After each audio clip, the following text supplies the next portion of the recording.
I was one of those curious to the point of being annoying children. Um, yes, my granddad taught me to read and write quite early, thinking that he would probably save himself a bit of stress answering all those questions. He could just leave me with a book in the corner, but absolutely not. No, he had to answer so many questions that came up in everything I read, fiction and non-fiction. So by the time I got to school, I was quite a dorky little child who really wanted to learn. But my relationship with theatre is quite an interesting one. There aren't many people who had the sort of quite intimate relationship with theatre that I had as a child because growing up in a quite a grotty working class neighborhood, it wasn't really a thing that people around our way would spend a lot of disposable income on. However, my grandparents had some spare rooms which they let out as digs to actors for the local theatre, for the Octagon in Bolton.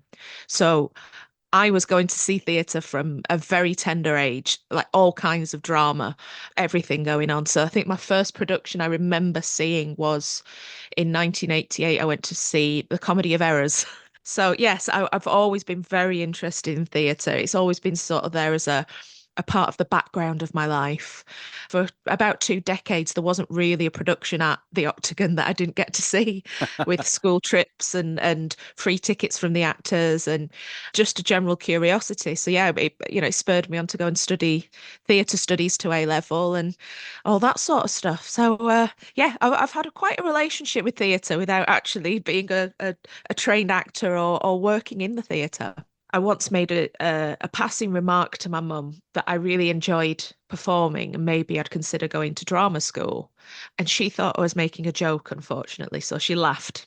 But in a bizarre way, it opened up the career you have now because your first television appearance was, for Leeds at University Challenge, wasn't it? Yeah, and that's, it is performing in a different way, being able to rise to the challenge of being on TV and holding your nerve in front of a lot of observers, more observers than can fit in a theatre, millions of people watching at home, knowing that they're watching you and judging you and you've got to give the best performance. I think that's switched on something in my brain and sharing my is it a talent? Is it a skill? It's a bit of both for quiz on TV. Just it felt quite natural. So yeah, you're absolutely right. Everything did in a twisty turny path lead me to where I am today and back onto the stage, in fact. Yeah, I think the thing that struck me, I've seen some clips of that University Challenge appearance, and you just look so comfortable.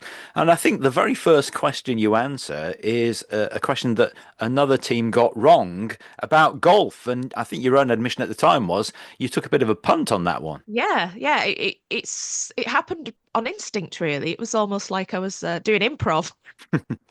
Suddenly, okay, I'm gonna take a chance because the worst thing that you build up in your mind as a quizzer, as a contestant, is that you're going to get something really wrong and people are going to laugh at you. They're going to judge you. They're going to think you're stupid just for one wrong answer.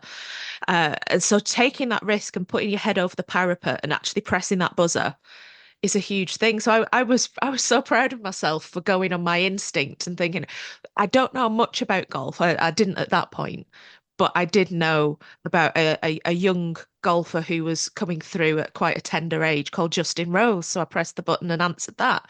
And lo and behold, it was him. And that seemed to fill you with more confidence then, because you just went on to blow the others away. Obviously, the university did particularly well in that year, and that opened up the doors in many ways. Did that whet your appetite to do other things as you later went on Mastermind? And obviously, we know you now as a chaser, but was that the sort of experience that whet your appetite to do more? It certainly was the fact that I could go and do that and feel enjoyment out of an experience that a lot of people felt nothing but nerves. I came away with such a favourable experience and memory of being in that studio for the first time. It does it gives you the bug.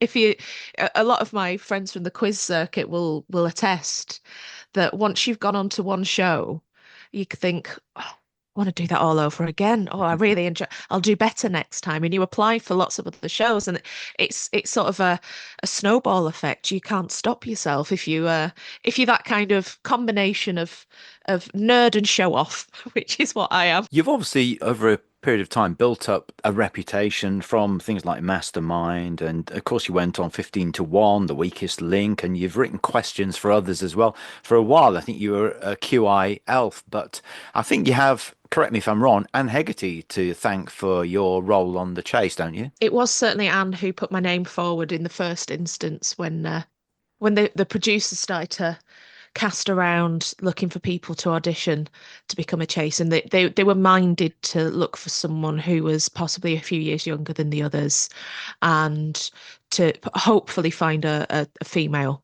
quizzer to join the chasers. So I was on the same quiz team as her at the time, and she took me to one side. She was a little bit grumpy about it. She said, producers are looking to add a woman to the chasers. Well, I don't like it because I like being the queen bee. However, if it is anybody, I'd like it to be you. That sounds really kind of sharp and cruel, but actually, that is one of the most affectionate things she's ever said to me. That's just her style.